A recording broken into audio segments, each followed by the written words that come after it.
rebel force has penetrated the shield and landed on Endor. This is where the fun begins. A long time ago, in a galaxy far, far away. This is Rebel Force Radio. Your source for the Force. Star Wars news and commentary. With Jason Swank and Jimmy Mack. I've seen Star Wars 500 times. Star Wars #1! This station is now the ultimate power in the universe. I suggest we use it. Now it's time for Rebel Force Radio. We would be honored if you would join us.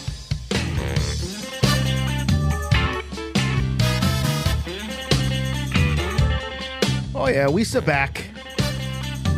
Rebel Force Radio. The flagship podcast, not to be confused with the after shows. But we do hope that you're watching those and listening to them. We're having a lot of fun for the last 2 weeks talking about the AHSOKA series. If you haven't joined us, please do. We're broadcasting live on YouTube Wednesday nights on the Rebel Force Radio channel, 8 o'clock Eastern. That's 7 Central, 5 Pacific. We got a little AHSOKA news that we'll be talking about and catching up on a few things.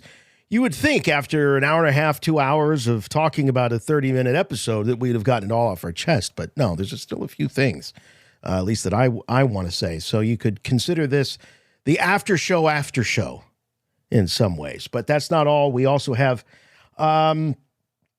some updates on, we've got lots of pop culture. If you remember, it was just a few weeks ago that we promised a totally jam-packed pop culture segment, and I think that was the week we didn't get to any.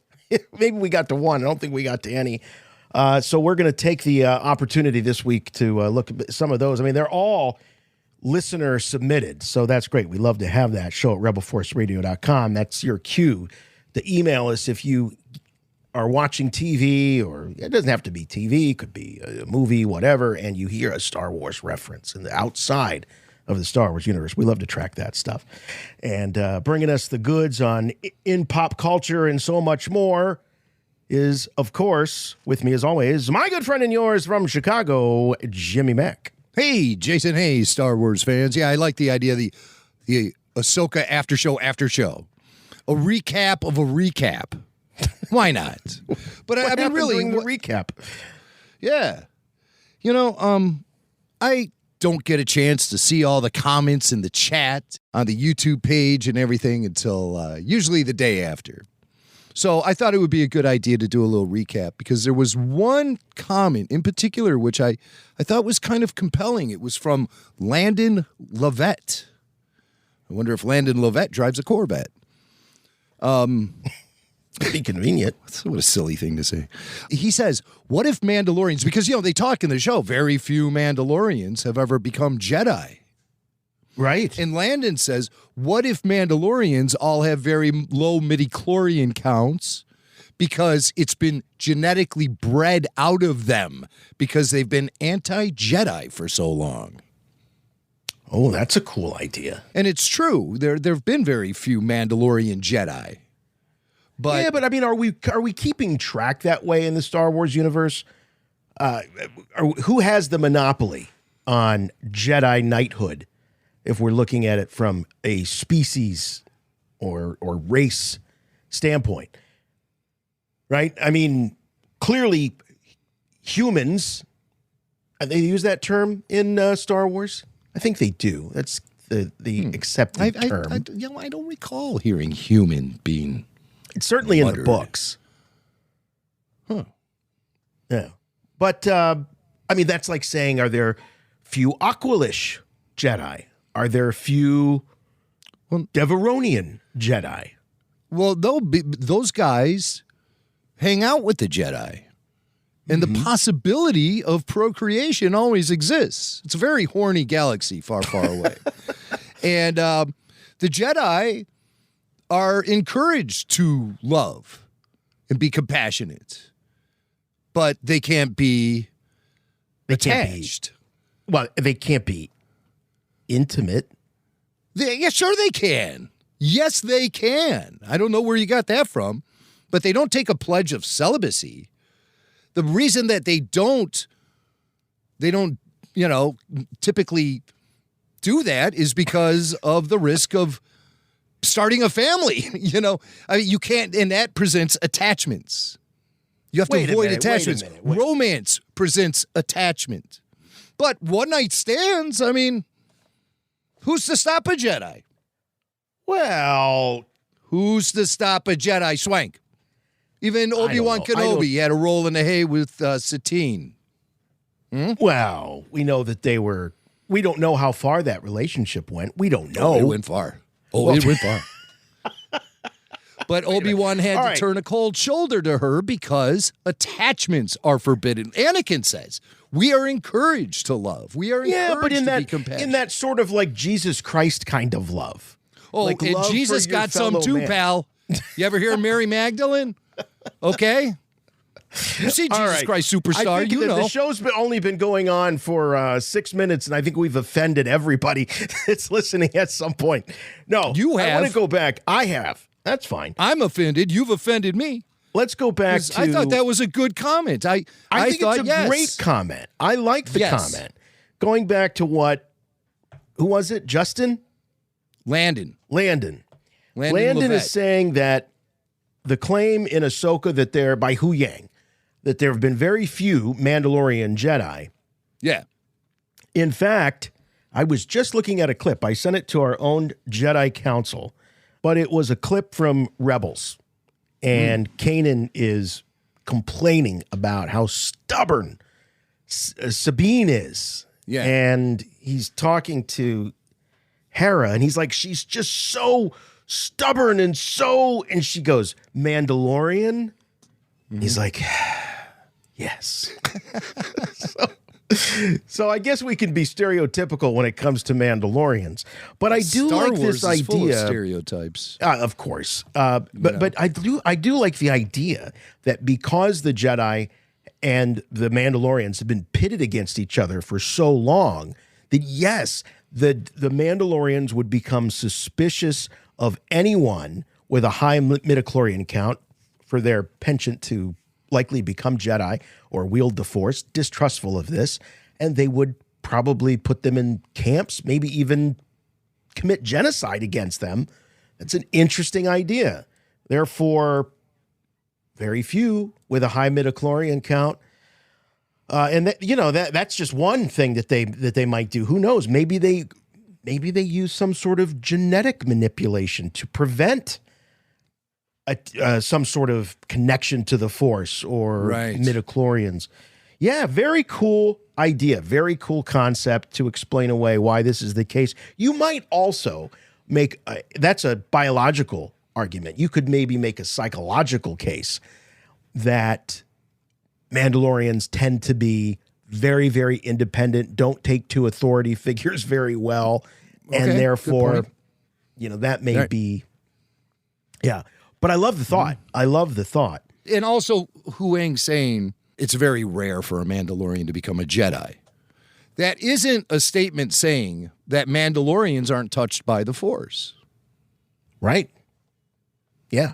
In fact, in this Kanan clip, he talks about the Force being in all living things and how anyone with the right training, focus, and ethics, I guess, work ethic, can become a Jedi. It's been a couple of days. I wanted to see how things are going. Slowly. Ezra's still taking her through the basic forms with the training sabers. Training sabers? You mean those sticks you and Zed made? I'm being careful. Were you careful with Ezra? I don't remember him fighting with a stick. Well, maybe I'm trying to do things differently this time. Or maybe because she doesn't have the Force, you don't believe she can do this? No. The Force resides in all living things, but you have to be open to it. Sabine is blocked. Her mind is conflicted. She's so expressive and yet so tightly wound. She's so... Mandalorian. Ugh, very. I was listening back to part of the after show myself today, and as we were talking about that, and it's interesting that, George created this mechanism in order to show that there's a potential hierarchy, a natural hierarchy in the abilities of Jedi. And somehow, for a lot of fans, that became the gospel as far as, well, you have to have a high midichlorian count in order to be a Jedi. And that's not the point that George was making. And, you know, if you remember right, the midichlorian concept got a lot of backlash from fans at the time because before the film even came out, sure, it was getting backlash. But it quickly became accepted, and then it became kind of almost like a rule or a law in Star Wars. I remember my first reaction when I discovered information about midichlorians for the first time. Holy smoky. It was not exactly a positive reaction because I wanted the Force to be something mystical and elusive, something that you couldn't really measure. You couldn't, like, put someone on a scale to see what their Force weight is. You know, I didn't like that. But I've grown to understand it and see how it fits into the ever-evolving saga. And it makes me wonder, you know, this whole concept of the Force awakening, going back to that Kanan quote you were throwing out there about how anyone could be trained and potentially tap into the Force themselves. Right. I think that with the Rey film, that's going to happen, the follow-up to the sequel trilogy, you're going to start seeing many Force users in the Star Wars galaxy. Many. Non-Jedi, non-Sith, kids, adults, old ladies, bus drivers. Mandalorians? No. Mandalorians. Everyone. No, I'm going to put up a sign in my Jedi training academy. It's going to say Mandalorians and Wookiees need not apply. That's what I'm going to do. It's going to be right there in the door. No Wookiees very rarely become Jedi as well. Right. That's rare. Huang says that in the Younglings arc from the Clone Wars when he Wookiee meets Jedi. Gunji. Very rare. But so I think that evolution could be like Star Wars taking it to the next level. Because so many people have said you keep, hitting the same area of the timeline and stuff about the Skywalkers and Boba Fett and all that stuff. You're going to squeeze all the milk out of the cow sooner or later. Where is Star Wars going to go? Is it going to go way back in the past? Yes. Via the James Mangold route? Yes. Or way in the future? Via Rey and the Force Awakening? Yeah, it's going like this. It's going both ways. Yeah, right. It's just like, let's just throw this stuff up there and see what sticks. And I'm going to be there sucking it all up, with plenty to say, I'm sure. Yeah. Swank, any leftover super chats from last night? There were no, we got through all of them. We got through all of them. But I did have one thing I wanted to mention because I missed a point when I was talking about sort of the impotence of the New Republic. And I was thinking a lot about this. And I think the problem is that the real revolutionaries, the rebels, and I'm talking everyone from Luthen, of course we don't know what Luthen's status is at this time, but guys like Luthen, his whole network, Andor doesn't survive, but guys like Andor, Leia, Han, Lando, the revolutionaries, it's not obvious that they became the political leaders. They kept that same political class. Yeah, I know. That's the problem. In our own revolution, the revolutionaries, the rebels, became the government. Washington, Adams, Jefferson, Madison, Alexander Hamilton, they became the government instead of, I don't know, just what happened. Well, I think in the case of the Rebel Alliance, I think some of them, you think of a guy like Saw Gerrera. Now, he obviously doesn't live to see the rebellion victorious, but there had to be other guys like that. Probably the more radical ones, they were put out to pasture. They were probably sort of, after the war was over, they were probably kind of looked down upon. They were extremists. They served their purpose, and now they're gone. So what do you have left? A lot of them were killed. obviously, that happens in war. But they really just kind of slapped a new label on the old regime. Right. So that's I think, and I hope that Filoni and others, as they're telling this story, I hope they bring that out. It's okay, and this is where I've really reconciled some of my feelings. It's okay for the New Republic to be impotent, to be feckless, as long as you explain why. Where are the failures? And that I'm not getting that from this. Andor, you can already see the writing on the wall there. All right. Yeah. We have one thing left to do. Yes. It's the Marrock voice deconstruction. Marrock. Everyone thinks it's Sam Witwer. Yeah. The voice is heavily it's gone through a lot of voice manipulation, a lot of studio tricks, harmonization, modulation, you name it. Any Asian you constipation, can think, perhaps. It does sound like Marrock is he wants to go and burn a stinky because he seems pretty stiff.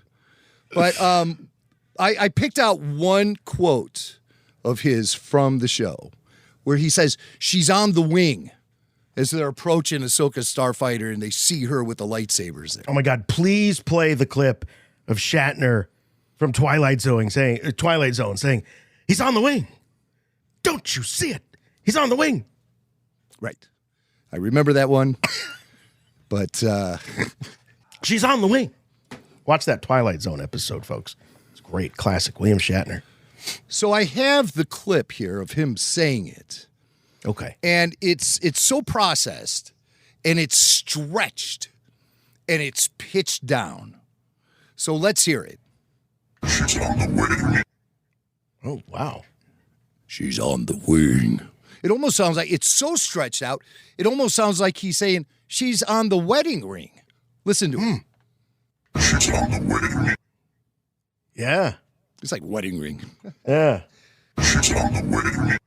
I was like, what is he saying? She's on the wedding ring. And so I had to look at the subtitles. She's on the wing. She's on the wedding. Okay, so now my job is to pitch it up and smoosh it back together because it's stretched so much. So the thing is, you want to raise the pitch up, and that makes him sound a little like a chipmunk. So here's the first attempt at deconstruction. So see, it's kind of, play it again. It's a little splashy. Oh, here again. So now, now you have to try to find the voice in there. And that leads us to the next deconstruction. All right, you're starting to hear it a little bit. It's still, it sounds like Matt Wood at this point, almost like a battle droid. It could be Matt Wood because he is also credited with additional voices on this episode and on a lot of episodes, if not all. Let's hear it again. It's Matt Wood, right? Yeah, I think that's who it is. Yeah. All right, now here's a couple other attempts. One more time. Let me hear that. Roger, Roger. What was that again? Roger, Roger. Roger, Roger. Indeed, Swank. So there's a couple other attempts to deconstruct here. Let's just go through them. All right. Here's the next one. She's on the wing. That sounds like Grievous. Again, Matthew Wood, the voice of Matthew Wood. She's on the wing. Crush them. And so I'm really trying to find the voice here. So now I'm messing with pitches. I'm doing everything, I every trick in the book I can think of. And so how many do we have left? We got two more. All right, let's just go through them and see what happened. I can't even remember at this point. I'm delirious. Here's the next one. She's on the wing. Okay, and that's similar to one that we had previously heard. And the last one. She's on the wing. Yeah, it's kind of that's a little stretched out too much. She's on the wing. So we think maybe deconstruction B might tell us that this is the voice of Matthew Wood. Yeah. And that sounds just like a battle droid, does it not? It does. Yep. So I put together a montage. We can hear them all together. All right. She's on the way. She's on the way. She's on the way. She's on the way. She's on the way. I think it's Matthew Wood as well. Yeah, I think so too. But then, damn, when I was listening to the montage, I started thinking about Whitwer, and then all of us, it's like one of those where if you think about somebody, or you hear a lyric to a song and you think you know the lyric and it's been wrong for 30 years. True. But you hear it every time. Hold me closer, Tony Danza. And that battle droid processing can be imitated by other voices, as I have proven myself on a visit to Skywalker Sound. You can see the video on YouTube of me and Matthew Wood dubbing voices into battle droids from The Phantom Menace. I went for authenticity. I should have gone for wacky. I did. I threw in a little wacky there. I mean, it's me, for crying out loud. But yeah, that's a fun video. That's cool, man. That's very cool. So of course, after running around the block a bunch of times, I had to give it a shot myself to see if I could sound like Marrock. And so here's my pitiful version. First, you'll hear my unprocessed voice. Then you'll hear the Marrockized voice. She's on the wing. Oh, that sucked. God, it's that bad. I mean, I just did that the last minute. Can I hear that again? God. She's on the wing. But you see how I can stretch it? And it's a similar process. You stretch out the audio, like Stretch Armstrong. And it creates holes in the sound wave. You can see it in the waveform. Well, it's super impressive how you're able to sort of deconstruct what was done. You can listen to a finished audio file and know what effects were likely done to it so that you can start to reverse engineer. It's very impressive. Very impressive. It's fun. And, I'm a nerd about this stuff, so I enjoy it a good bit. And I don't feel like my job is complete here, though. I got to find Matthew Wood in there somewhere. I do. I'm the one who found Lisa Simpson in Jabba's palace from the Star Wars radio drama. How many languages do you speak? I am fluent in over 6 million forms of communication and can... Splendid. We have been without an interpreter since Jabba got angry with our last one and disintegrated him. I was able to deconstruct that. I should be able to deconstruct Marrock. You okay, Jason? Yeah, I'm fine. He's choking on his ice cubes over there in Cleveland. Choking on my ice cubes. Jason's the only broadcaster I know who keeps an ice machine in his studio. Now that's impressive. I do. All right. Oh, God. I think it's time to check in with some listener mail. Here we go. You must contact me. Play back the entire message. What message? Message after the message. The Emperor commands you to make contact with him. It's a trick. Send no reply.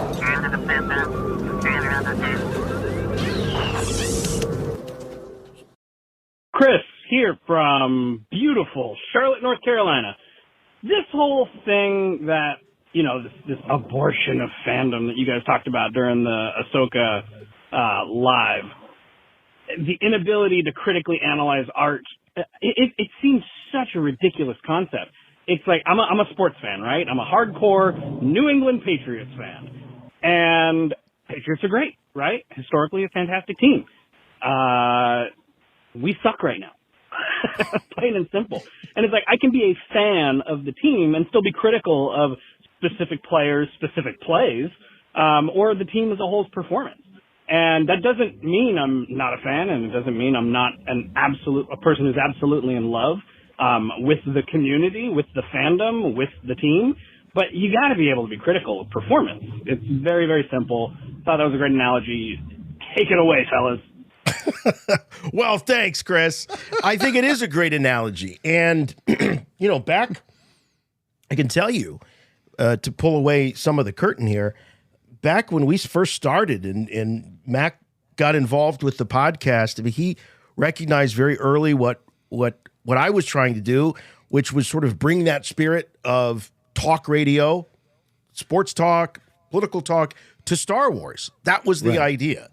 And so I love that the analogy that Chris is making, because, yeah, you can love the team and you root for the team, and you and your fellow fans can sit around and bitch about how lousy the team is, but someone who's not a fan, no, you can't come into my house, so to speak, my home of fandom, and criticize.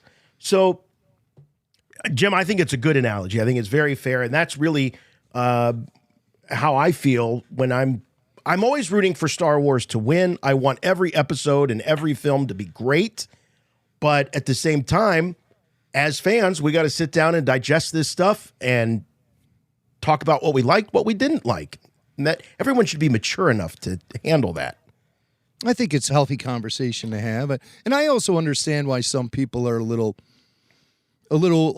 nervous too, because of all the, what that went down in the wake of The Last Jedi and all that stuff. I mean, that was very unpleasant. But that was also a case of a lot of what rolling downhill from the makers of that film. Yeah. To put this all into context, this conversation began last night on the after show, in case you might have missed it and you're wondering, what are these guys talking about? I caught something in the chat room, a comment someone made. And I'm not going to say who made it, because I think I've interacted with this person before, and they've been pleasant interactions, and I don't want to shame him or her. But the comment was, I'm starting to think the hyperactive, in-the-moment ability to comment on art as it's being produced, developed, and released is an abortion of fandom. And, I mean, aren't we supposed to be able to have the ability to comment? Isn't that really the backbone of fandom? I mean, to call it something like that, I was shocked. I was outright shocked. Something I didn't say on the after show last night is the quickness of people to label things as art. I have to push back on that in the age of franchise entertainment. I really do.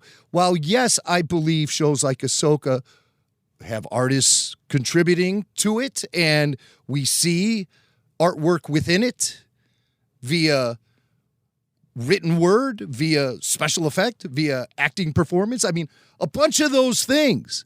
That's art. But on a whole, franchise entertainment is a product created by a corporation for us to consume. And I treat it like a product, just like I treat an action figure like this as a product. I look at it. Beautiful action figure. That's a good one. That's his Paz Vizsla Deluxe. It's pretty good. And I've heard some stories about this bad boy going for only $9 at Walmart's on clearance. So keep your eyes open for that. Can we get another shot? There we go. Got a close-up for you. Patreon All Access members. That's great. Jim, I think you're defining the way you define this as art is used, various art forms are used to create franchise entertainment. I think that's absolutely true. And as long as these large corporations that have interests, not just in entertainment, but in all other types of, product lines and types of businesses, I don't think there's really another way to look at it. I think it is a product. I think you're absolutely right. So to call George Lucas's kind of, wasn't an independent film, but his sort of... no, it kind of was an independent film because he put his ass on the line for each and every one of them. Well, the Not first a studio. No, George didn't. George also threw. Yes, George funded Empire. Empire he did. I'm talking about Star Wars, the first one. Talking about the first one. He got money from the studio and to do it. But that's all that they were doing at the time. They were a movie house. They were a movie studio. They were making films.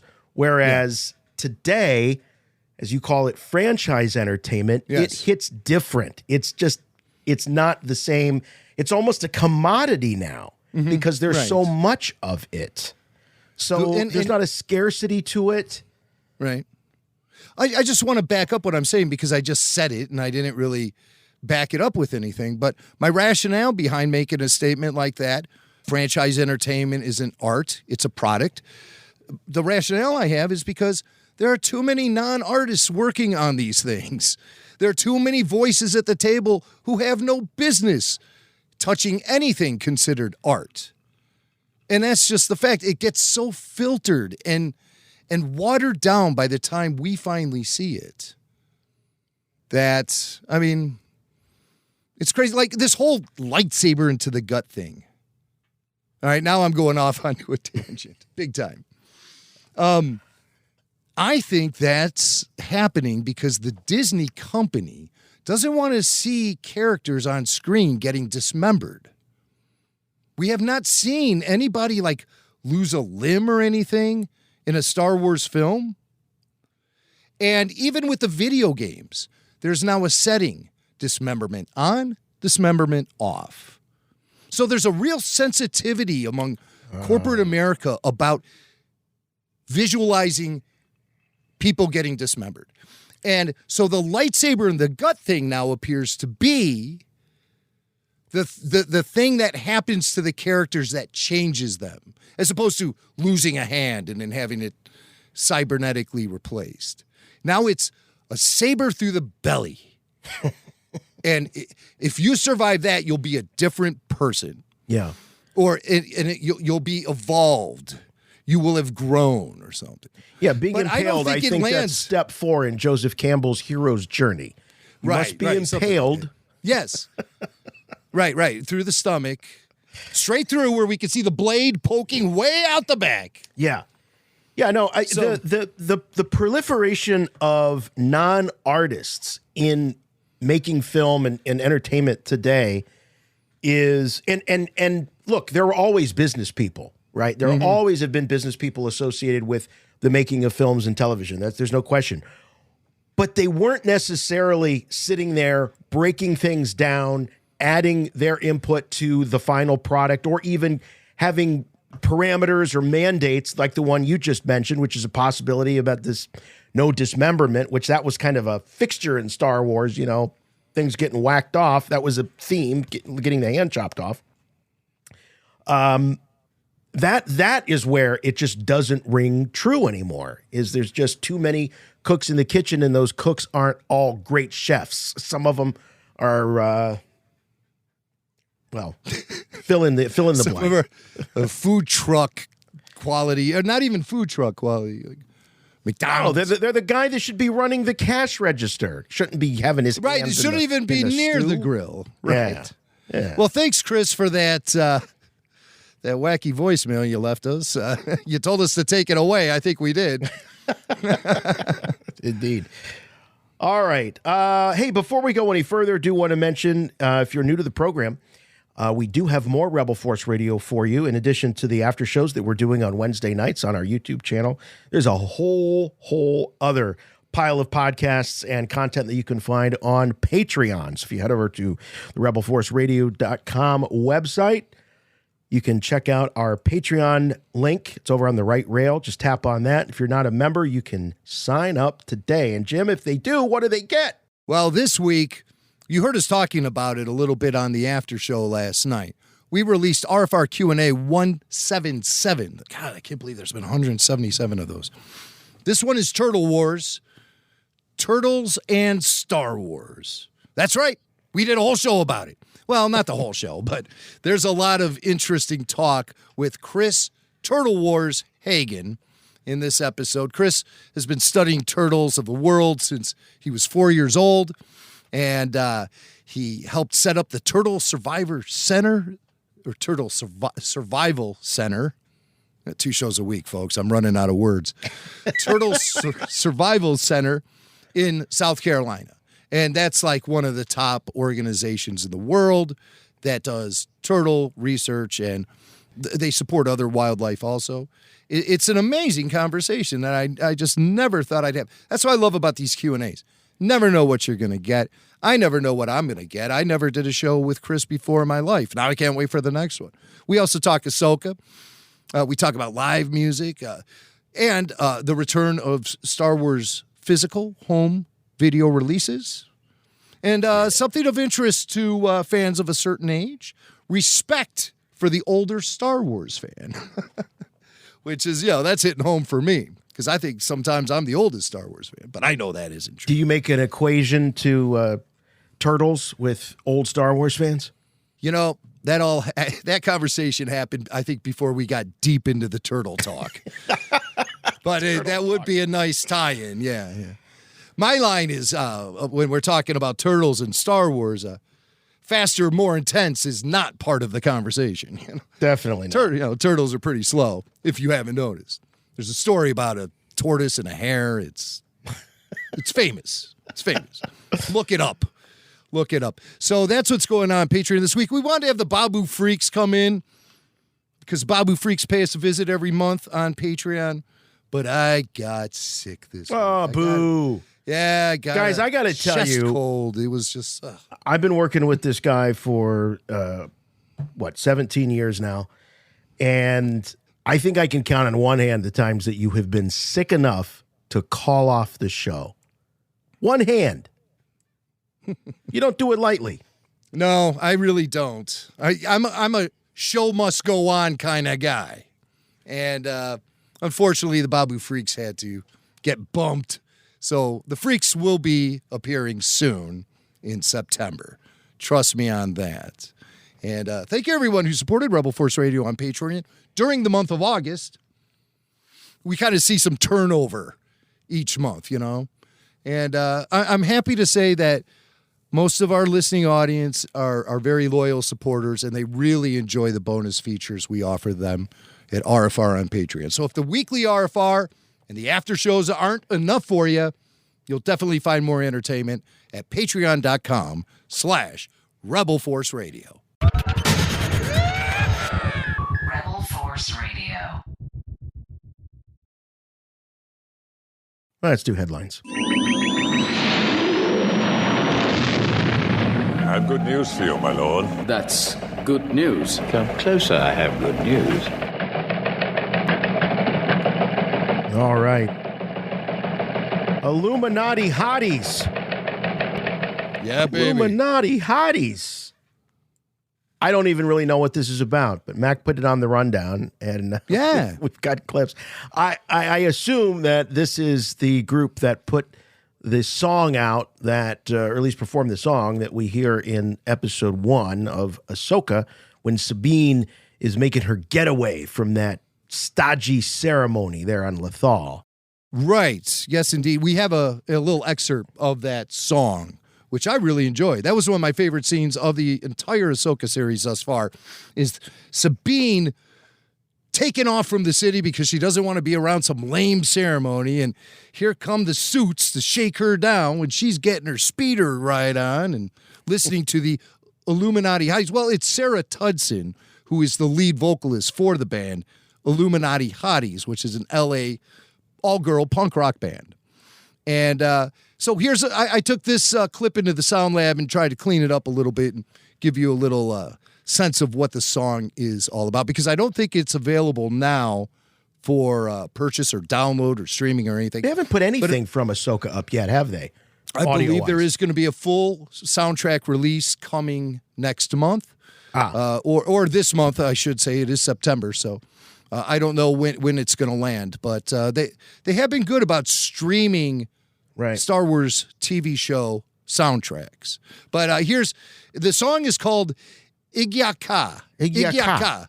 Igyah Kah. Igyah Kah. And it's the song, it's by Kevin Kiner and his team, and it appeared in the first episode of AHSOKA.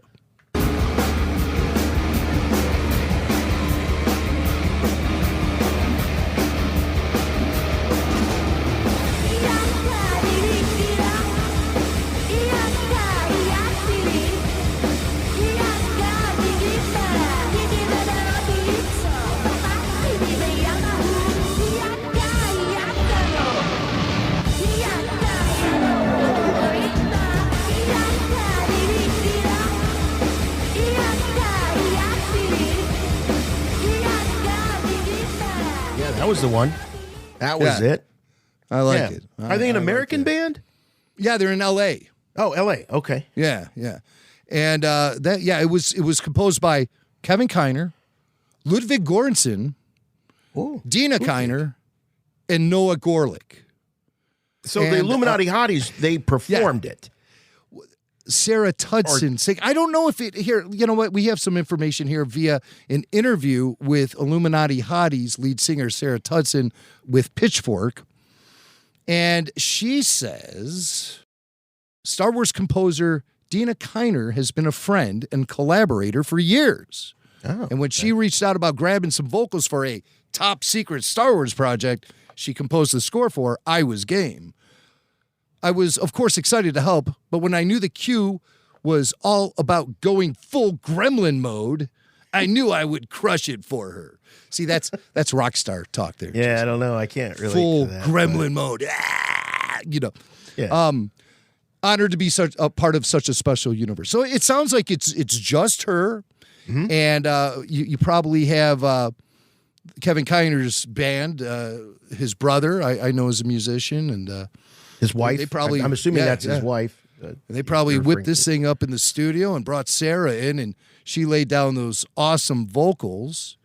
What you heard before when I played that clip of Igyah Kah, it was me and the Sound Lab busting down the song, trying to like rip it out of the soundtrack from the TV show. I don't know if I have the software capable of doing that, but it doesn't stop me from trying. And I was getting along pretty well, I thought, until I started to poke around online.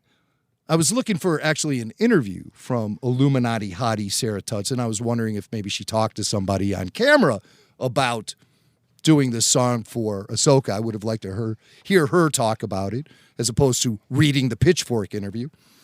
And so while I'm looking for it, I came across this incredible cover version this kid whipped up of the song Igyah Kah. It's amazing. And how he just did it so fast. It was just so impressive. So his name is Jeremy Bronze, and he replicated the vocals by Sarah Tudson with his friends Twinkleberg and Denise Ferrara. Twinkleberg, Jason. Yeah. And Denise Ferrara. And this kid, Jeremy Bronze, he plays guitars, drums, bass, synths, everything on it. And he mixed and mastered the whole thing. And he did a full rock cover of Igyah Kah. So I want to turn everyone on to it. Yeah. Our friends supporting the show on Patreon, RFR All Access, you'll actually see the video with us of Jeremy sitting in the studio creating Star Wars music and releasing it before Kevin Kiner and the gangs do it. So let's check out his version of Igyah Kah.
Oh, that's cool. Yeah. Yeah, that's cool. Great. I love Star Wars fans who are great musicians and who could just hear that song in the background, behind dialogue, behind sound effects, and pick it apart like that and be able to replicate it in that way. That's just great. And he beat, like I said, beaten Lucasfilm to the punch, so that'll tide us over until we get the official release from Kevin Kiner.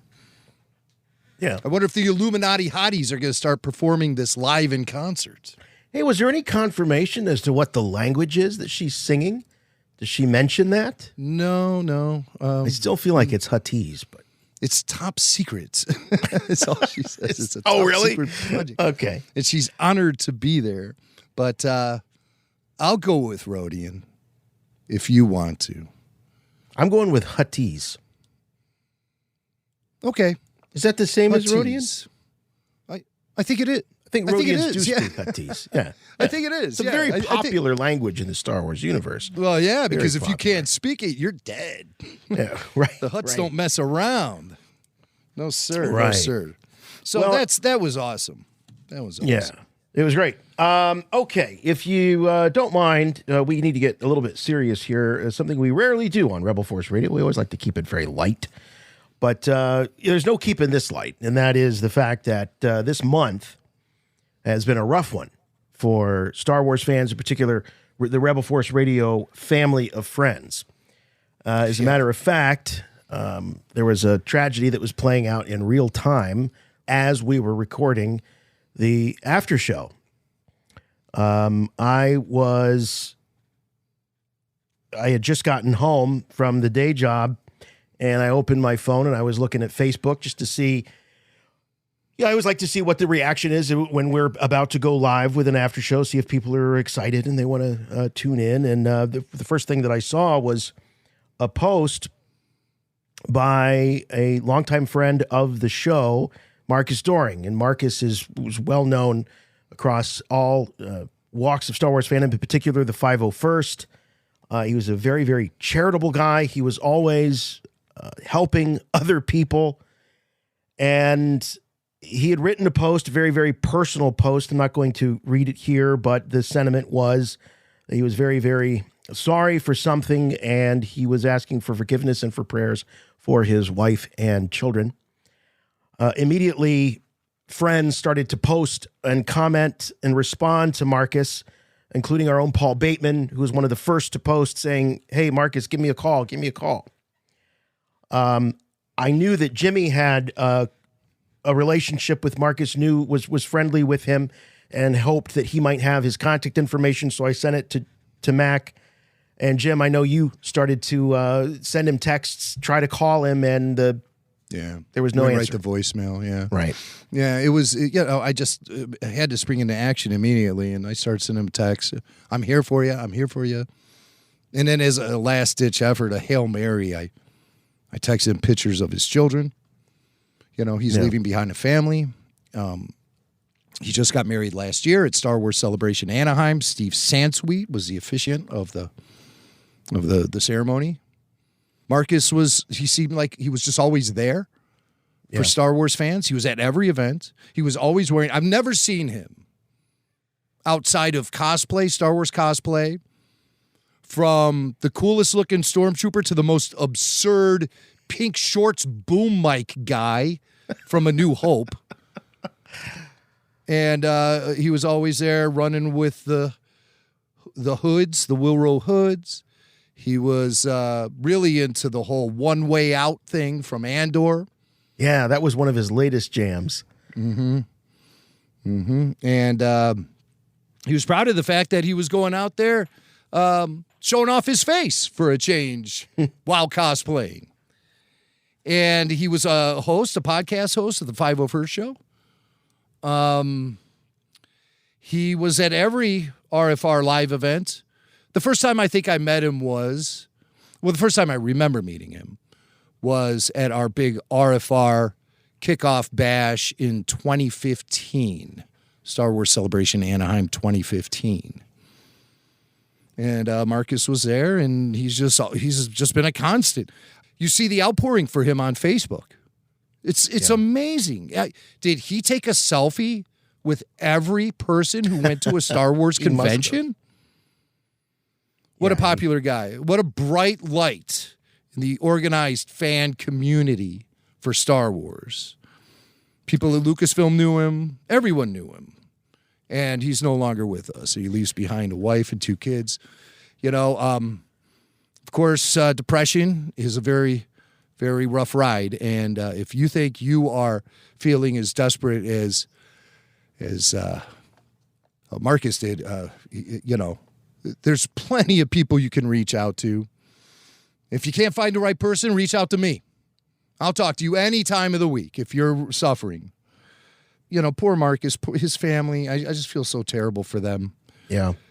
Yeah, the confirmation came right after we wrapped the show. It was Marcus's wife's brother, Michael, who posted and said, "Thank you all for the outpouring of love and concern for my brother, Marcus Dohring. Sadly, Marcus is no longer with us. Lisa and the boys are wrapped in the community's arms and are being well taken care of. I am here with her now as well. We will keep you updated on things to come, but ask for your patience until that time. May the Force, God's unfailing love and mercy be with us all." Michael. So that's that. And as Max said, you know, easy to say, nothing can be that bad. But when you are in the grips of depression, mental illness, whatever it is, I'm not trying to diagnose Marcus. I'm just talking from experience, my own friends, family. When you're in the throes of that, everything can seem helpless, and you can almost feel like you're helping yourself or helping others by doing this. That's the insidious message that this stuff can sometimes send to you. Oh, I'm doing myself and others a favor by taking myself out. Believe me, you're not. I speak from very personal experience. You're not, and it's like a suicide bomber. The closer you are to the individual, it's the hardest hit. So the closest friends, the closest family are the ones that really suffer the most. And then it just spreads out from there. Yeah, so and Marcus had connected to so many people that it's spread like wildfire over the last 24 hours as we record this podcast. So Marcus certainly made his mark on Star Wars organized fandom, and he made his mark on Rebel Force Radio in a very profound way. We have a video of RFR Live at ICCC last year. Get all the season. Oh, jeez. And Marcus made a surprise appearance in the podcast theater as we had just started the show, and I spotted him in the back of the room, and that's where our video picks up. Hey, Marcus is here. Marcus from the 501st, ladies and gentlemen. Look at him over there. There he is. Look at him. There's a good. Come on up here for a second, Marcus. I want to say hi to you. Okay, you come on. Can you? I don't. He's in full armor, ladies and gentlemen, and this might be difficult for him to get up on the stage. I don't know. We have steps. Come on over here. We got steps. Marcus is an old friend of ours. He's from the 501st. As if you couldn't see, he's splendid looking in his pure white stormtrooper armor. And come on up. Sit down. Come on. You can't sit. But maybe you can. All right, don't sit. But we'll just move the mic over here. Can he sit? Can he sit? Come on, give it a shot. Oh, here he goes. Ouch. Ow! Oh! Nope, it's not happening. Hey, have you ever seen a stormtrooper try to sit down? Look, now you know why. Thank you, brother. I mean, I did want to ask you about any injuries you may have sustained. Can we move this up a little? Any injuries you may have sustained while out trooping? Just your occasional armor bites here in the. Yeah, when I like bend. Have you seen the video of the stormtrooper falling down the stairs? Yes. Now, is anything like that? No. Well, I mean, without cameras, yeah, but I mean... No, nothing. Come on, just admit it. No. What's the...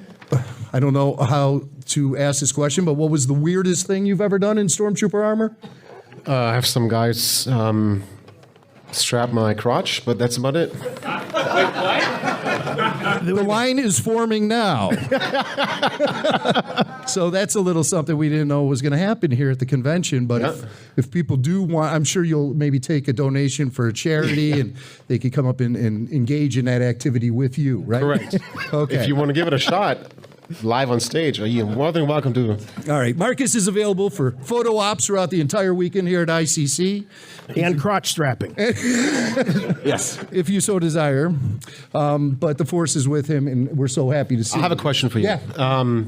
Does anybody know Puppet Lando? Puppet. Are you familiar? Puppet. Yeah. Puppet Lando couldn't make it. Is he No. here? He couldn't make the trip. Sorry. He will be in Anaheim, though. Okay. But Puppet Lando, he has a very busy schedule, as you could imagine.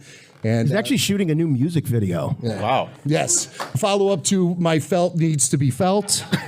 We're working on a Puppet Lando EP, actually. Okay. So maybe you can get the Legion behind that, and you can join us for the world tour. Okay. It's only 2 songs, so it's a very short show. I have something for you. What do you have? Could you give me a hand? Yeah. Oh, what's... Uh-oh. Hold on. And I need you to look that way. Okay. All right. Marcus has got something for us. Oh. And he wants me to look that way. I get nervous diverting my attention from a stormtrooper standing behind me. Hold on. Maybe it's... Don't look. You know, the Empire is oppressive and evil. You guys are the bad guys. I just want to point that out. Okay. Should I look? I don't know what's behind me, and I'm afraid to look. Should I look? Can I look? Since Lando couldn't make it. Uh-oh. Your other friend is here. And that's for you, my friend. Oh, my God. It's Zero the Hutt. It's a Puppet Zero the Hutt.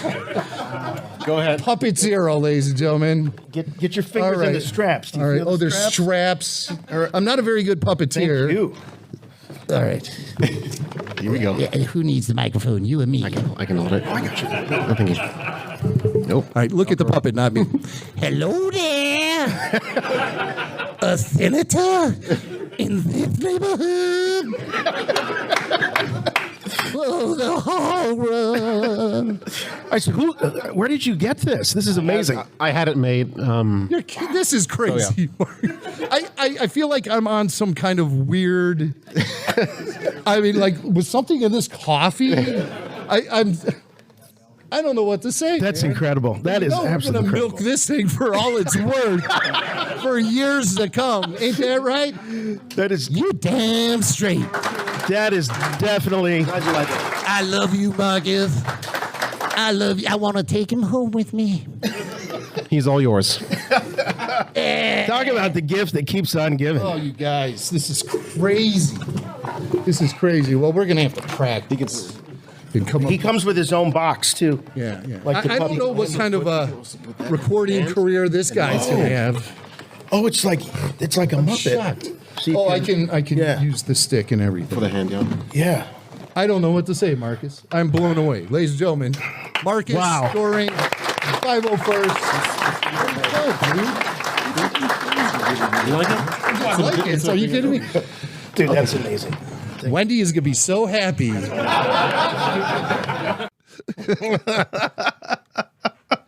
And was she?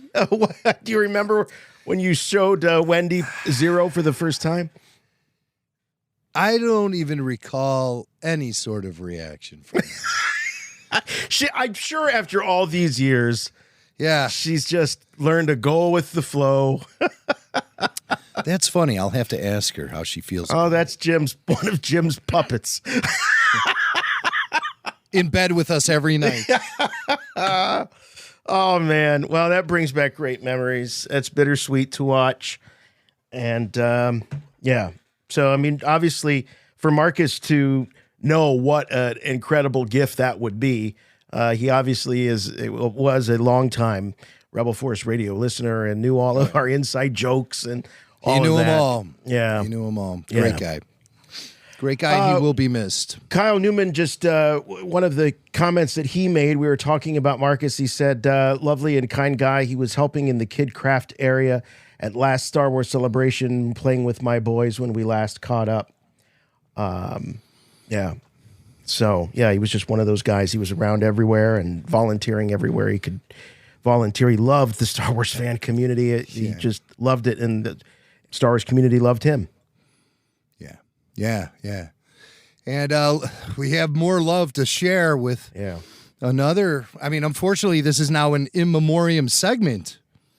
Yeah, because we've mentioned it on the show just briefly. I don't even think I could have talked about it until now, because there's just some people you meet in the Star Wars world, this realm we exist in, you connect with over Star Wars, and then a whole friendship blossoms. Stu Levy from Rancho, Obi-Wan. He was married to Rancho Obi-Wan president and CEO Ann Newman. These are very close people to me. Me and Stu never connected really over Star Wars so much because it was just part of his life. But he wasn't like a super fan or anything like that. He was a super fan of Rancho Obi-Wan. And, of course, he was a fan of Ann Newman and supported her. The two of them were attached by the hip. And Stu passed away on August 20th. And I found out on August 21st, the first thing in the morning. Stu was in the hospital for 3 weeks because he had this illness. I'm not at liberty to disclose exactly what it was, but it just popped up out of nowhere, like it seemed like. I was texting with Stu at first. He's like, yeah, the doctor said I'm going to be here 3 to 5 days. Ugh. He's in there for 3 weeks. And there was nothing they could do to help him. It was a blockage. It was a blockage in a vein. And, I can't get into specifics because I really don't know. I mean, I know, but I can't. Stu let me know via text that he was going in the hospital and stuff, and that was at the beginning of the month. And then 3 weeks later, he had passed away at home at his beloved Rancho Obi-Wan. And he was surrounded by family and friends. So it sounded like a hospice kind of situation there. Brief. I know Ann wasn't going to give up, but Stu was a great guy. He represented Rancho Obi-Wan at Star Wars Day last year at the San Francisco Giants game, and he threw out the first pitch. That was awesome. He was a big baseball fan. I remember the first time I met Stu. It was the first time I went to Rancho Obi-Wan. I went there with Dave Filoni. This was like 2009. We had dinner with Steve in his house, and then we went outside on the grounds at Rancho. And Ann and Stu have an apartment there in the actual museum building itself. I mean, they're not like an exhibit or anything. It's separate from the museum, but they live there. I mean, they're always there. And so Stu popped out. He's with his son, Ian, who was just a little kid at the time still. And I met him. Me and Dave talked to him for a little while. And I just remember Stu saying to me, he goes, yeah, Dustin Roberts told me all about you. And I was like, oh, okay. I can read into that in many different ways. It's a blast but from it the was past. the best. It was the best of ways. Yeah. And Dustin Roberts was a Star Wars fan club president, and he worked on the Rebel Scum website. Me and Jason were part of that team back in the day.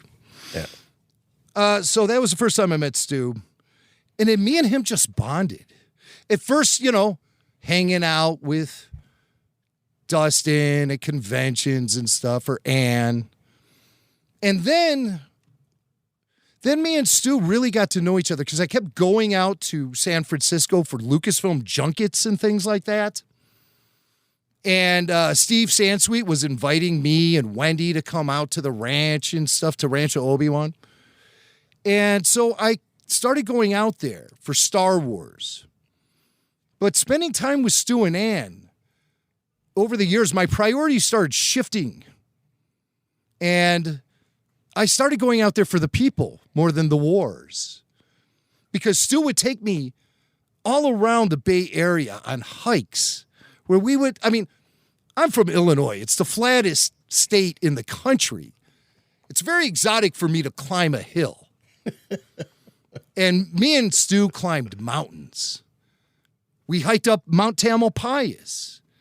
He loved Mount Tamalpais, and that's the highest peak above sea level in Marin County.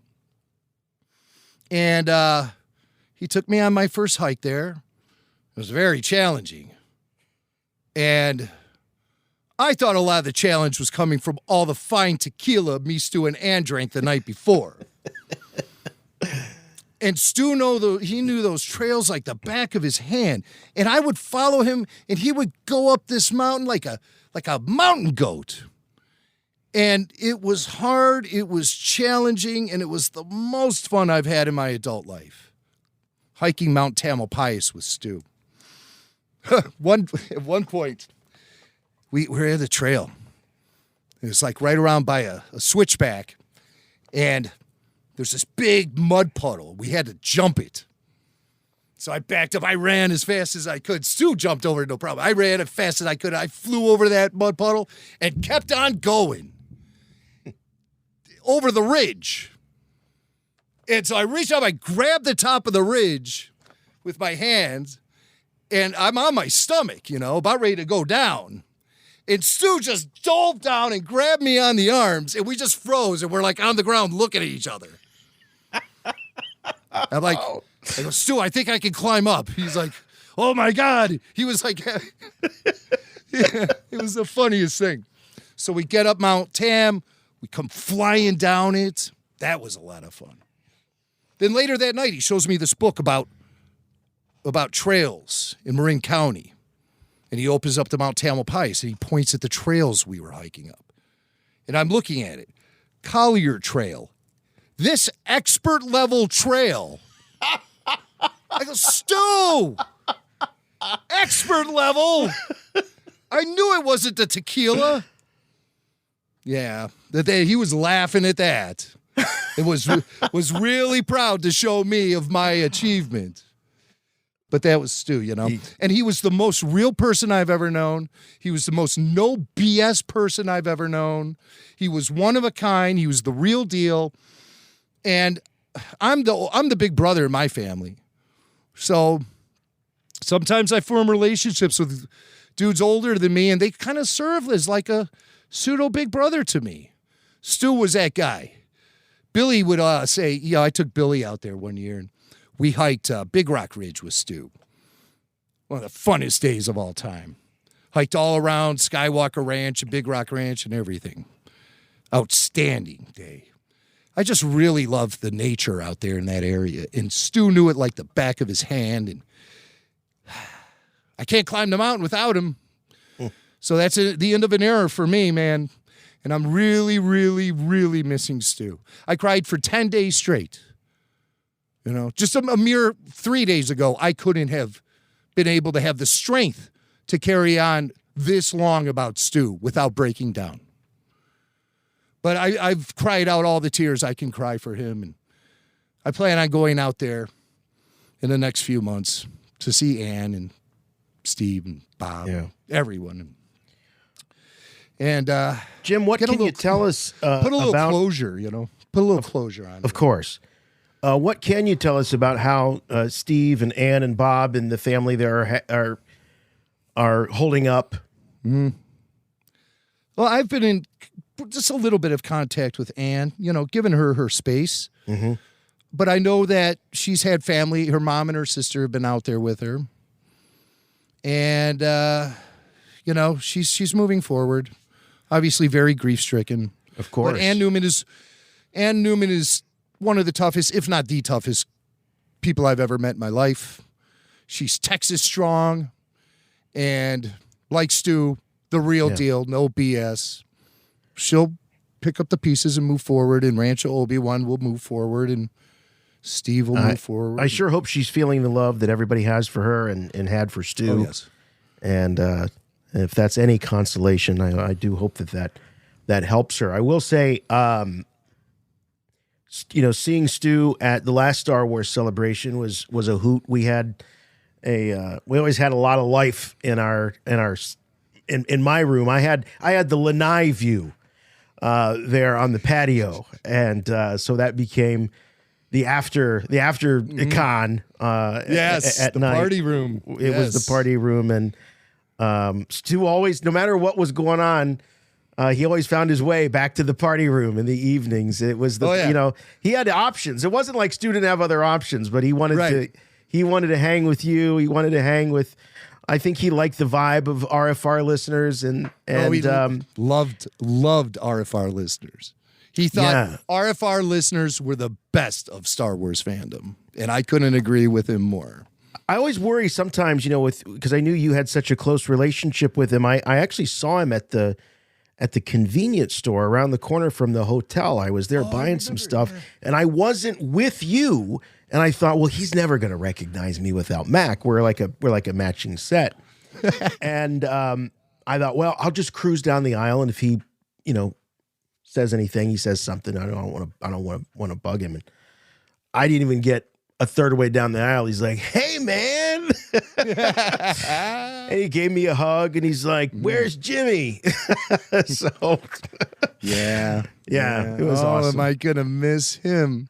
Yeah. And so just the most beautiful thing about Rebel Force Radio is the fact that we have moments with people like Stu, like Marcus, that will be there in our hearts forever and also be online forever. Like this clip of Stu during RFR Live from Rancho Obi-Wan last summer. I went out there to hike Mount Tam again with Stu and run a little fundraiser for Rancho Obi-Wan while I was out there. And go see a few concerts and go out to a lot of great restaurants and do what we did. Billy would say, Stu would give us these little vacation tours of Northern California with this almost shaman-like energy to him. This is the best place to go here. If you try this, you'll be converted forever. Things like that. And we always listen to Stu's advice when it came down to that stuff reminds me, I got to say this. It was a lot of pressure because I was picking the food out on some of these nights at Star Wars Celebration back in our room. And I knew Stu was kind of a foodie. It wasn't like a pretentious way, but like if he was having tacos, for example, he wanted real, authentic tacos. And so I got to tell you, I was really intimidated picking out the food. And it was the biggest compliment of my life when Stu bit into those tacos. He's like, "Man, these are real tacos. These are good tacos." Yeah. There was a collective sigh of relief in the room from you, me, Billy, Tyler. Yeah, right. Oh, thank God, Stu likes the tacos. Because he wouldn't waste his time eating a taco he didn't like. Let me tell you, he was that kind of guy. He'll go hungry as opposed to eating substandard Mexican food or any sort of substandard anything. Right. That's what I liked about him, man. You name it, he knew about it. Coffee, all kind of different food from different places and just everything. What a great guy. So it's sad, sudden, shocking, but it was a quick working illness that took out Stu. And he was, he was really part of the backbone of Rancho Obi-Wan. And so here's a little video of the fundraiser we did last year when Stu comes in. And I didn't know this was going to happen, but I thought it was a hoot when it went down. One of the funniest parts of the entire fundraiser right here. Stu Levy. We're just in time for the Rancho Obi-Wan Daily Egg Report. All right, here comes the egg report. So here comes Stu. Here comes Stu, ladies and gentlemen. Mr. Stu Levy is here, and he is, I always say Stu is one of the most unsung members of organized Star Wars fandom because disorganized Star Wars fandom. Dysfunctional Star Wars fandom. But Stu lives here on Rancho Obi-Wan with Ann here in the museum. Well, not in the museum. They got their own place. But got the official Egg Report theme song playing here. What's the report? And I also do like to say Stu is the minister of vibe here at Rancho Obi-Wan. So take it away, Stu. And we have good vibes today. Hello, everybody. It's the Rancho Obi-Wan Egg Report for Wednesday, August 3rd, 2022. We've got 4 eggs here of various colors, sizes, and shapes even. We have 14 chickens here at Rancho Obi-Wan. Not all of them lay every day, and a couple of them are old, and they don't lay anymore, but we love them, and they're our pets. And they roam the beautiful grounds. I can relate. Some of them may even be Star Wars fans. I know this one was, or will be, or could be. Great. So that's breakfast.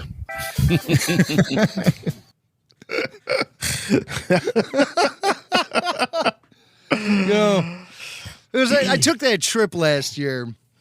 I felt like it was a little irresponsible because we had traveled. So we went to Nashville. We went to Anaheim. I didn't really think I had it in the budget to get out there, but there were some good concerts going down, and we wanted to go on some hiking, and just I'm so glad I went now. It was the best money I ever spent with video like that and the memories I have. And so really I feel, it's the end of an era for me, unfortunately. Yeah. Well, when I heard of Stu's passing, that was the first thing I thought of was I was so happy for you that you went on that trip.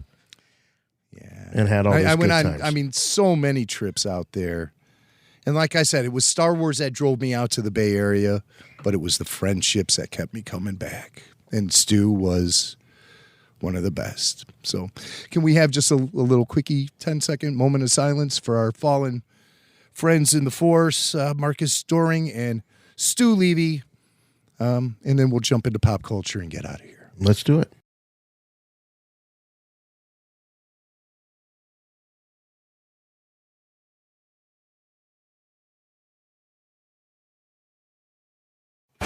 Rebel Force Radio. You've already made that Star Wars reference.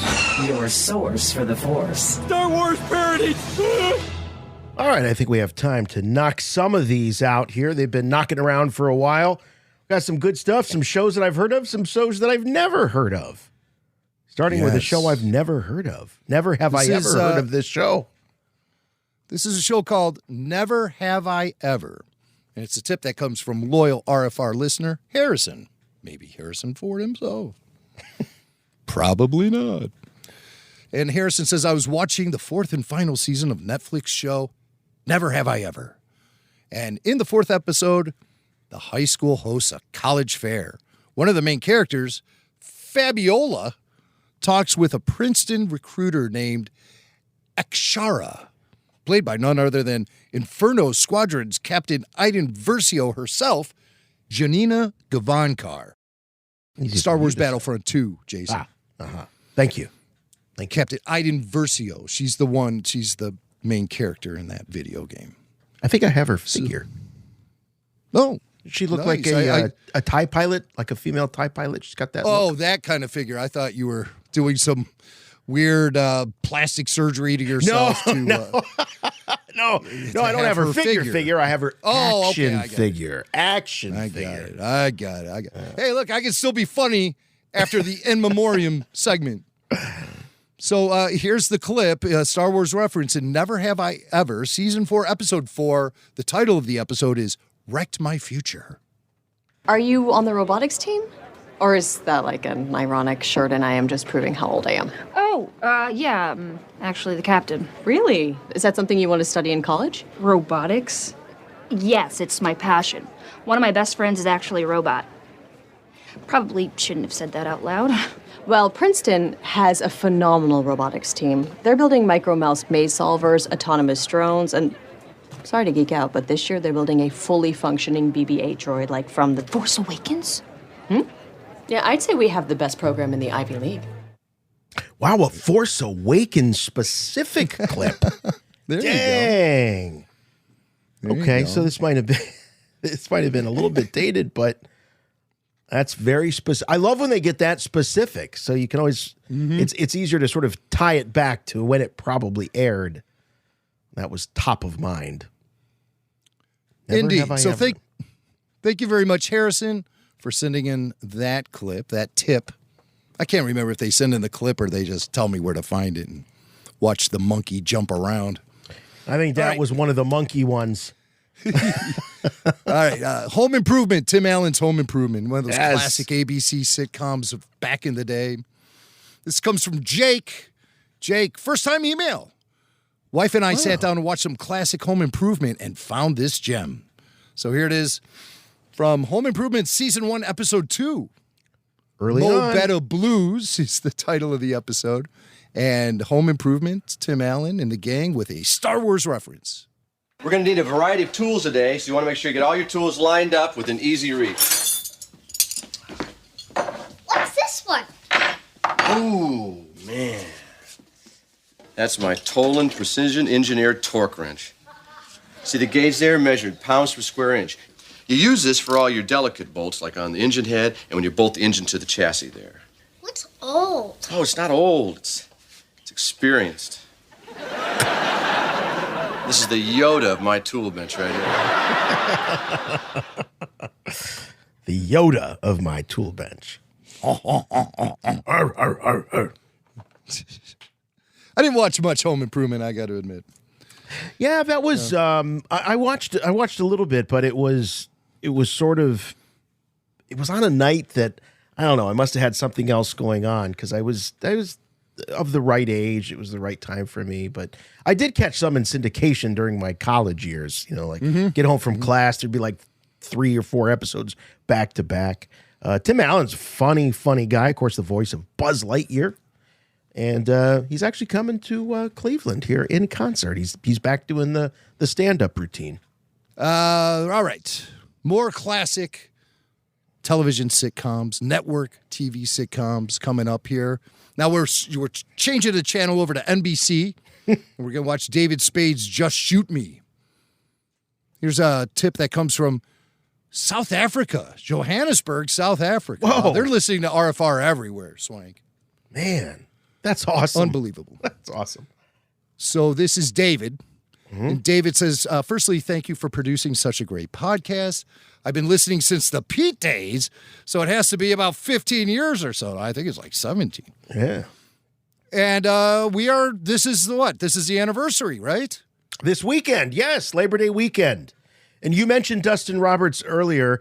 I do have to give Dustin credit because at the end of the day, he was the guy that really pushed for me and Pete to take over the Rebel Force, or the Force.net podcast that we renamed the Forcecast.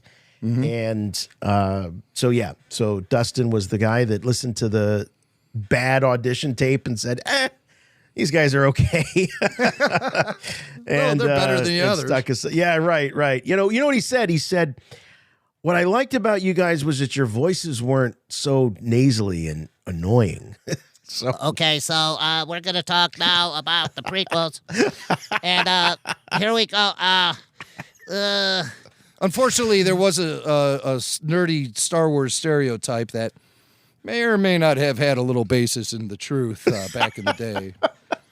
It's become so mainstream now, everyone's a fan. Right, everyone's right. a nerd. But happy anniversary, my friend. Yes, same to you, buddy. So back to pop culture. David's been listening since the Pete days, so he's as old as we are, ancient. One of my favorite segments is Star Wars and pop culture, and I don't think I've heard this one before. It comes from Just Shoot Me, NBC's Just Shoot Me. Oh, great with show. a special appearance from Mark Hamill. Do you remember this one, Jason? I remember watching Just Shoot Me. Great show, great cast. One that you don't see in syndication much. It's probably on one of the streamers. But seeing this clip, I want to go back and I want to watch that episode. But great cast, including David Spade, who's hilarious. Yeah, he was very good in this show. And so let's go back to 1997. Just Shoot Me, Season 3, Episode 8. The title of this episode is The List. It begins with Dennis, who is Spade. Dennis meets Hamill in a restaurant. Hey, you're that big Star Wars fan, right? Oh, I don't know about fan.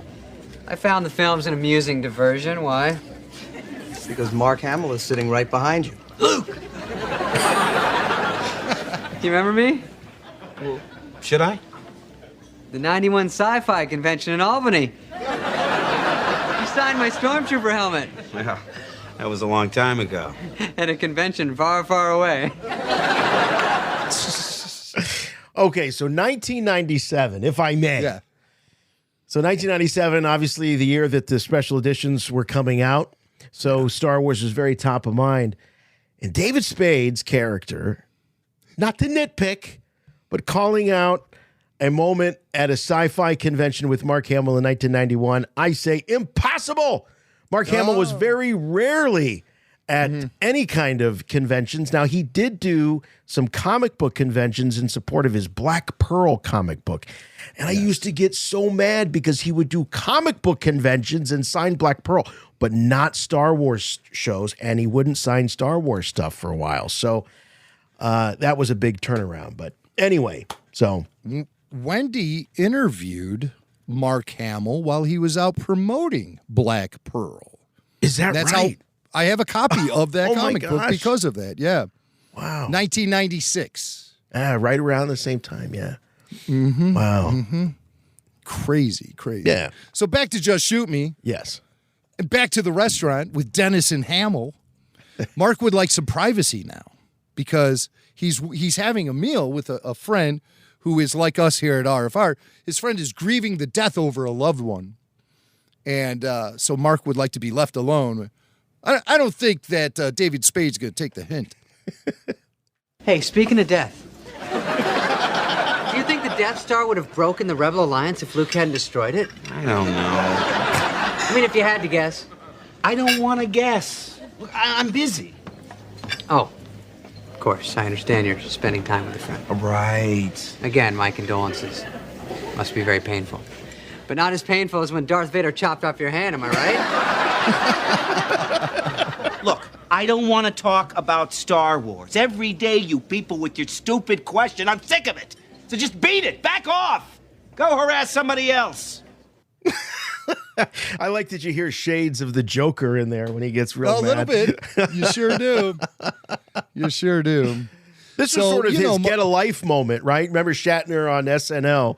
Get a life, will you people? I think this was kind of Mark's moment to sort of kind of true, kind of playing a character. Great parallel to draw, for sure, man. So, Mark Hamill, he's a great guy. Yeah. He doesn't want to upset a Star Wars fan. He just kind of lost his cool in the moment. So he shows up at Dennis's workplace. They're a magazine publisher or something. He shows up there to apologize to Dennis. The bartender told me you worked here. I came to apologize. Not gonna cry?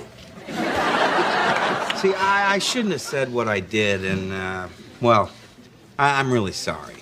Well, Mark, it's big of you to admit that. You were a little out of line. I mean, come on, look at me. I'm cool. All right? I'm not one of those freaky fans. Hi, you've reached Dennis Finch and... Mark Hamill? Of the Rebel Alliance. So leave a message, you losers. Well, Mark Hamill. Nina? No. You remember me? Fox Studios, 1976. I auditioned for the role of Princess Leia. Gee, I'm sorry, I don't. Oh, sure you do. I'm the one who fired that prop gun at Mr. Lucas, and he was screaming, "Oh, I've been blinded!" Hey, if you see that tall fellow in the dog suit, tell him all is forgiven. I got to tell you, there's a great podcast out there called Fly on the Wall. I don't know if you've heard of this, Jim, but it's David Spade and Dana Carvey, and it's the two of them, and they break down episodes of SNL. They got great guests that come on, reminisce. They've had you name it, as far as SNL alum, guests, things like people like that. So if you love David Spade's humor, I love David Spade. I think he's hilarious. And that era of SNL, you can sort of relive it with Dana and David on this podcast. Highly recommend, especially if you're an SNL fan. I love hearing these guys tell old SNL stories. Oh, they're amazing. amazing. Love that. Yeah. I just love that. So thank you very much, David, from Johannesburg, South Africa, for sending us that great Star Wars and pop culture suggestion. Let's keep rolling here. Neil Doshi from Connecticut. I know it's kind of Kind of weak to follow up South Africa with Connecticut. But, Yeah. Well, it's from New Canaan. And that sounds, that's very Star Warsy. New Canaan. Yeah, like New Canaan Jarrus. Yeah. But so Neil writes in and he says, 2015 film called Burnt, starring Bradley Cooper. I watched it recently with my family. And, here it is. Okay. I watched it on Saturday evening with my family on Amazon Prime. Bradley Cooper plays a famous chef whose career crashed and burned and is now trying to make a comeback in London and earn 3 Michelin stars. You know what a Michelin star is, Jason? I don't. I just think of the tires, Michelin. Right, the right. Michelin Man. Yeah, they got that Mr. Stay Puft type Right, yeah. mascot. But Michelin stars, I guess it's a way that these world famous chefs get rated by someone, and the more stars you have, 3 stars, I think, is like impossible or whatever. Right. They talk about this in the clip, but the scene takes place early in the movie, and he's staying at a coworker's apartment while he tries to get back on his feet, and the coworker is describing the Michelin star categories to his girlfriend. So the analogies he uses as he describes these categories are chock full of Star Wars references. So here's Burnt. And Michelin stars, Bradley Cooper, Star Wars reference. To get you 1 Michelin star, you have to be like Luke Skywalker. Okay? To get 2, you have to be whoever Alec Guinness was. But if you manage to get 3, you're Yoda. Oh, what if he's Darth Vader? He burns everything. That's why the film's called Burnt. Right. Well, nod to Anakin Skywalker cooking away on Mustafar, maybe. All right, let's keep rolling. I want to get all these. Yeah, let's do it. Let's do it. Breaking Bad. I love Breaking Bad. I don't think you've ever watched it, Jason, but it's really one of the best. I haven't, but boy, I mean, everybody that I know and respect that has recommended this show to me, so it's just a matter of time. So this suggestion comes from Grayson from Buenos Aires, Argentina. Yes, international RFR. I love it. And he says this is one of his favorite Star Wars references.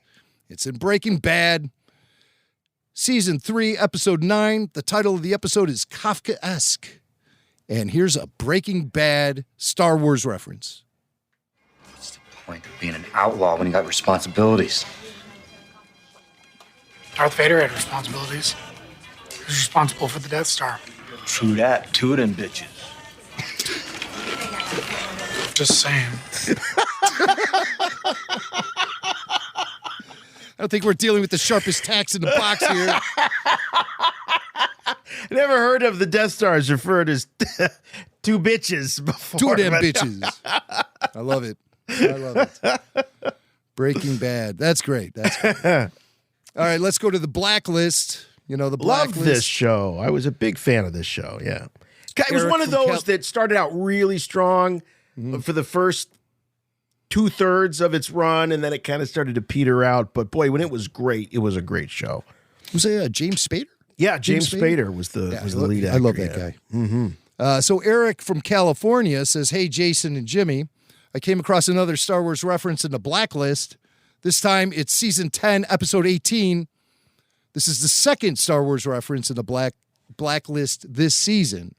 I guess one of the writers is a fan." Yeah. So yeah, Eric did send in a previous Blacklist Star Wars reference. And here he is again from the Blacklist, Season 10, Episode 18. The episode title is Wormwood. And here's the Blacklist Star Wars reference. 2 warring families, poison, murder. This case is straight out of my book club. Wait, you're in a book club that's reading Romeo and Juliet? What? No, Dune. The Capulets have nothing on the Harkonnens. You do know that George Lucas stole the whole Jedi thing from Frank Herbert, right? Boo. It's not the first time I've heard that. But yeah, boo. Did you see that last Dune movie, Jim? Yeah. Did you?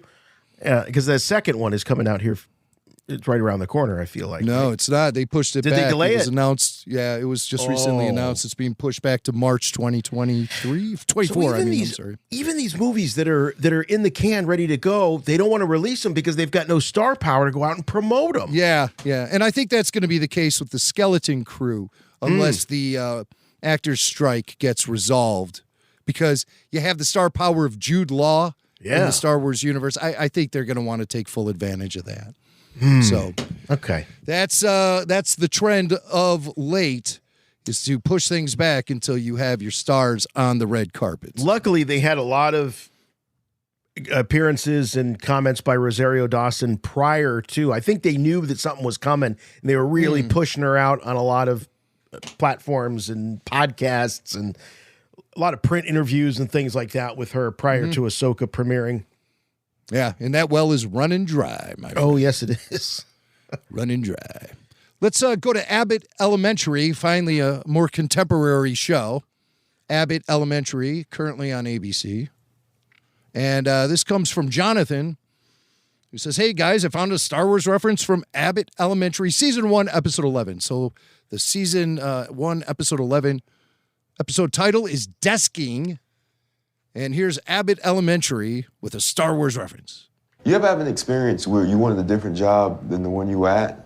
You like the one that you were at, but since it's not the one that you thought you wanted, you're a little conflicted? If you think I'm some sort of Black Yoda, then correct you would be, Padawan. You gotta be open for what life brings you. Got the Yoda, got the Padawan in there. I love it. Well played. Yes, sir. Well played. Yeah. So that's Abbott Elementary. And thank you very much, Jonathan. We don't know where Jonathan is from. Fubar. Jason. I have not heard of this, and now that I know that it exists, I'm intrigued. Well, Eric from Maryland watches Fubar, Arnold Schwarzenegger's new show on Netflix. It's essentially True Lies as a TV show. Sold. And sold. Yeah, Love that was a show. good movie. Love that movie. Yeah. Great movie. He and his wife are really enjoying it. There's a Star Wars Han Solo reference in Episode 3, Honey Pot. I laughed out loud when I heard it. My wife looked at me funny until the main character explained what he meant a few seconds later. So let's check out Fubar. Listen, if you want a shot with Tina, you gotta ditch all this stuff, even if it just barely helps your odds. Never tell me the odds. Han Solo. Okay, short but sweet. Yeah. I can't remember what she was talking about. I was kind of hoping that the Star Wars reference would have involved Arnold. Han Solo. I'd like to hear him say Han Solo. Yeah, never tell me the odds, you know. Get to the chopper. All right, enough. So that is, we did it. It's unbelievable. We got through all of them. Oh no! What are we gonna do next week? Well, I'll tell you what. You got to send in more. We got to refill the tank. So keep those tips coming. Show at rebelforceradio.com. Subject line: Star Wars and pop culture. Please do. Chewie, get us out of here! Fubar!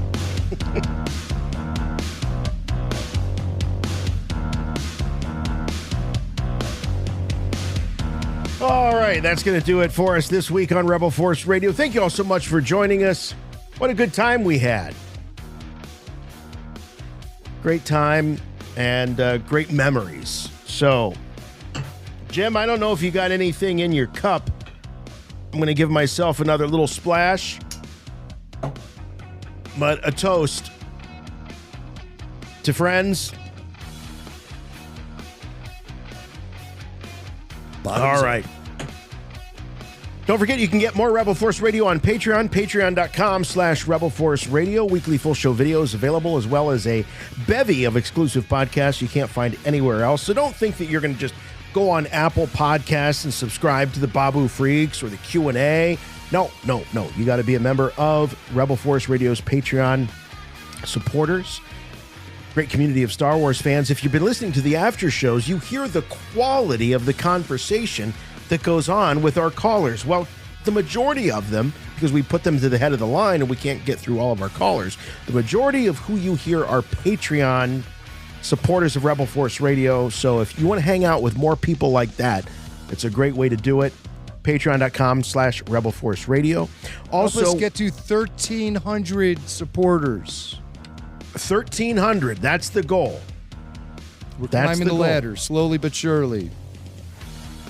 We get to 3,000, we'll do a daily show. Oh, yeah. 3,000, that's our goal. Okay, 3,000 supporters, daily show. There you go. Maybe 5,000. All right, maybe 5. We got to work out the math. Never do math in public. That's a tip for all of you. Make sure you're catching us on YouTube, our YouTube channel. In addition to being the exclusive home of our after shows, we broadcast live only on the YouTube channel. It also has, we were talking about how long we've been doing the show. We've been doing the show for 17 years. There's tons and tons and tons of clips, interviews, talk about guys like Mark Hamill, for example. Those interviews are there on the Rebel Force Radio YouTube channel, so check it out. And please, I can't say this enough, just leave a comment. You know, if you watch a video, maybe it's an old one, you might say, oh, that's an old video, why do I need to leave a comment? It really, really helps. It really helps. We know the difference for when we're getting lots of comments and people sticking around watching the whole videos. It makes a huge difference in the way YouTube pushes out Rebel Force Radio. So please, it matters when you subscribe, when you hit the like button, and when you comment. So we appreciate all of that. We're also on all of the socials. We're like this close to getting back on Twitter/X or whatever it is. Oh, we are? We're like this close. Yeah, I'm gonna tomorrow. We'll sync up because it's gonna send you a code to your phone and all this. But we're real close. Oh, good. So I didn't think that'd ever get resolved, and I gave up. We'll be back on Twitter, X. We are on Instagram. We're on Facebook. So please give us a follow over there. The website for all things and everything, Rebel Force Radio, rebelforceradio.com. But the main thing, if you want to help us out here, is just keep doing what you're doing. Listening to the show, watching the after shows on YouTube, emailing us, show at rebelforceradio.com. We love to have your engagement. We love to have your subscription. We love to have your reviews if you can leave a review. We just have one simple request, one rule, please. Make them good. She's on the wing. All right.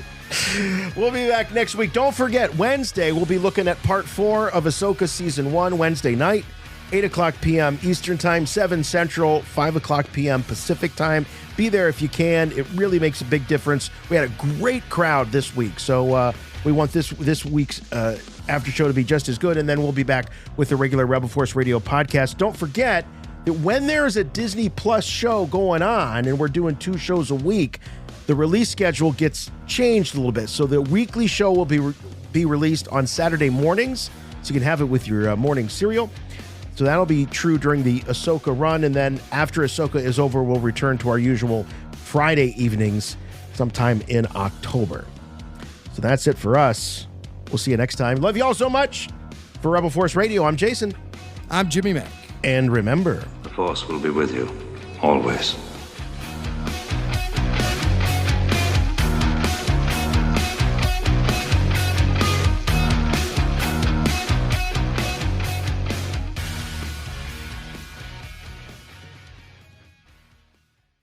I don't want to talk about Star Wars. Every day, you people with your stupid question, I'm sick of it.